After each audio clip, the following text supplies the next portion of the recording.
ప్రియ సహోదరి సహోదరులందరికీ నా హృదయపూర్వకమైనటువంటి వందనాలు చెల్లిస్తున్నాను.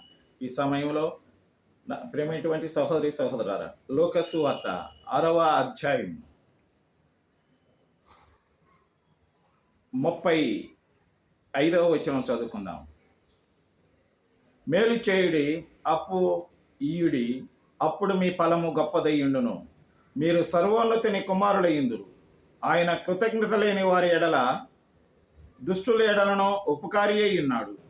కాబట్టి మీ తండ్రి కనికరము గలవాడై ఉన్నట్టు మీరును కనికరం గలవారై యుండుడని వ్రాయబడి ఉంది.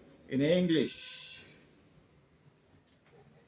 But love your enemies and do good and lend, expecting nothing to return, and your reward will be great, and you will be sons of the Most High, for His kind to the ungrateful and the evil.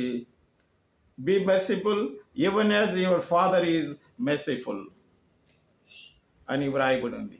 నా ప్రియమైనటువంటి సహోదరి సహోదరులారా, ఈ దినం దేవుని వాక్యం విన్నటువంటి మీరందరూ దీవించబడాలని దేవుని చిత్తమైనది కనుక ప్రార్థన చేసుకుందామా? మా పరలోకమందున్నటువంటి తండ్రి, నీకు వందనాలయ్యా, స్తోత్రాలు చెల్లిస్తున్నాం.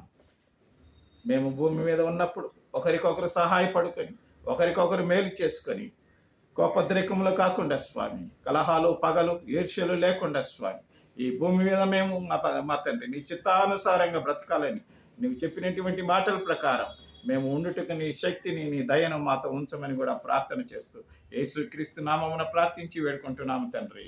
ఆమేన్.